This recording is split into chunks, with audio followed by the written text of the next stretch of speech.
In this video, we are going to explain what a label is and how to go about creating labels inside of Storybook. Right now we're in the main screen of Storybook, and you can go to the Data Configuration tab to create labels, but in order to explain what a label is, we're going to need to open up a sample project. We have opened a sample project, and we're going to open up the room entry, and you're going to see a number of rooms contained inside the room entry. The ones in black are considered to actually be rooms. So damaged area or assembly or bathroom would actually be either a room or a subroom. The rooms that are written in the green text are what we consider to be labels. It is important for the user to know when they're dragging a picture into a label or when they're dragging a picture into a room or a subroom, because the labels have tags built into them. Let's go ahead and drag a picture into an actual room, for example, assembly, and see what the report looks like.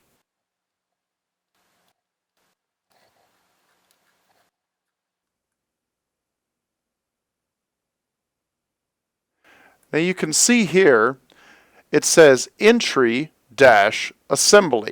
So what it's telling us is that assembly is a subroom of the room entry. And that's all the information that we're going to get. Now if this were a label, we would get a little bit of additional information in the form of a tag below the picture. Let's go ahead and take a look at what it would look like to drag this picture into a label. So we're going to drag a picture right now into general view, which is green, meaning that it's a label. And let's see what the report looks like.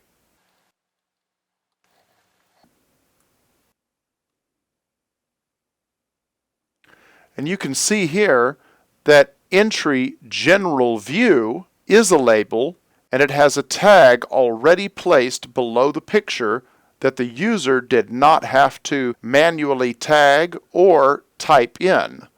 Normally, if a user wanted to tag a photo, he would have to drag it into the room, highlight the photo, and then click on a tag to apply the tag. Or he would have to go into the custom tag area and manually write a tag. But with the drag and tag technology of the label, it makes labeling the photos instantaneous. Now, let's go ahead and take a look at another use for labels. Let's drag another picture into a label such as floor continuity. Now let's go ahead and take a look at the report.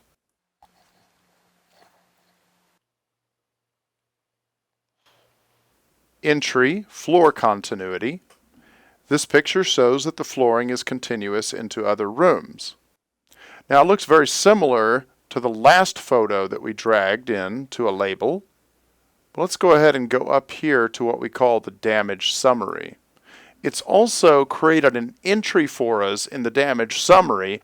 This may be of interest to someone who's trying to understand the thought process of the estimator in the accompanying damage estimate.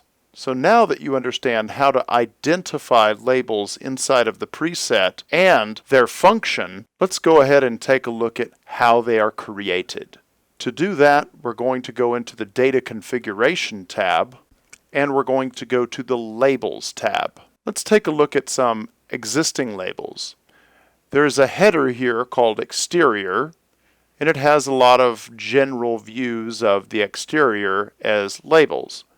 Here's another one for fencing, and it talks about a label for fencing being blown on level or damaged by hail or damaged by wind and hail.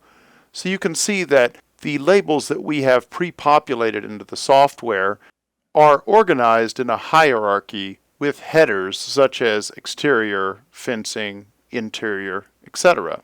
So let's take a look at how those are created and highlight fencing. and then we'll look over here under the Edit Label dialog. Now it says Add Under None. It's a top-level category. And so the title is fencing and the description is also fencing. The title is just what you're going to read here, and if this were to be printed, it would print fencing. But the category headers are typically not printed. Now let's see what an actual label would look like. You'll see here that it's added under fencing. The title is blown unlevel.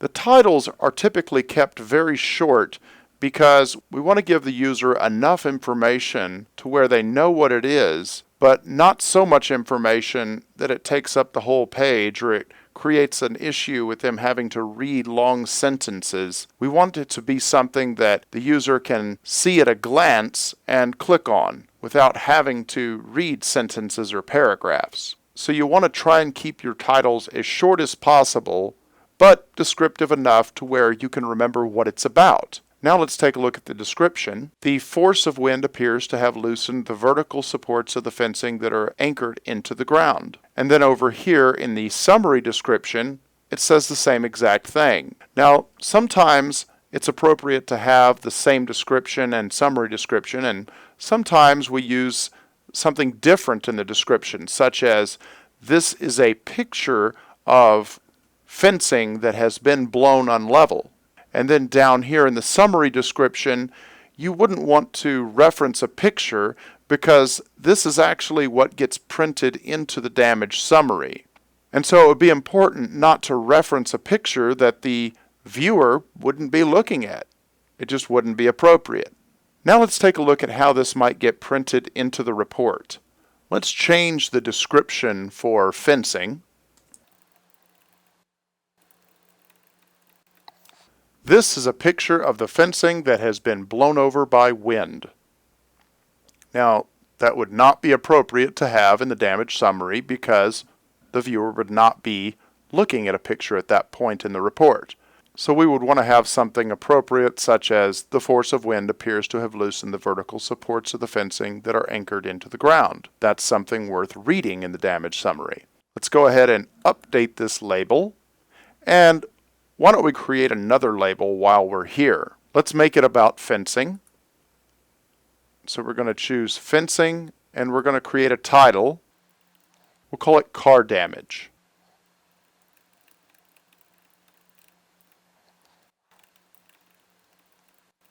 Okay, so let's go ahead and add this label, and you're going to see it add right up here under the fencing category header. Oops. I put card damage. Let's go ahead and fix that. And update label. And that is how you create labels and edit labels. Now let's go ahead and see what it looks like inside the report. Now we're going to go ahead and drag a photo into the blown unlevel label of fencing and print the report. Fencing, blown unlevel, and there's the tag. The force of wind appears to have loosened the vertical supports of the fencing that are anchored into the ground. The reason that you're not seeing the label that we updated is because this preset was created prior to us updating the label. Before I show you what the tags would look like in a new preset, I'm going to show you how to edit the label in an existing preset. You'd merely click on the label, right-click, and hit Edit. Then you would change the description to say whatever it is that you wanted it to say. And we might leave the summary description the same, but let's put a number 2, just to show you that it was updated. Let's go to the report. Fencing, blown unlevel. This is a photo of damage from a car. Now, if we go back up to the damage summary, you'll see our number 2 at the end of the sentence. Now we're going to quickly create a preset.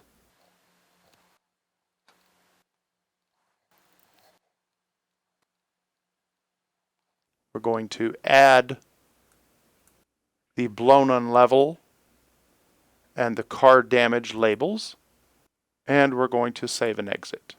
Now we're going to change the preset and import some pictures.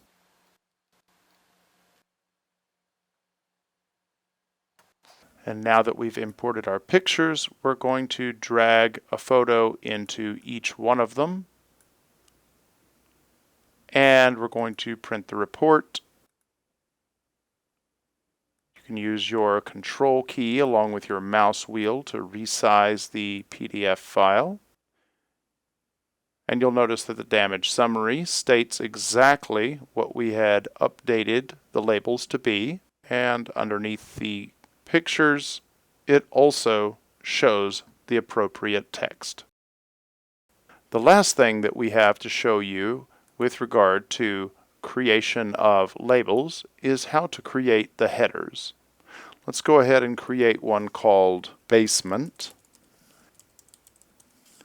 And we're going to leave add under to top level category and press add label.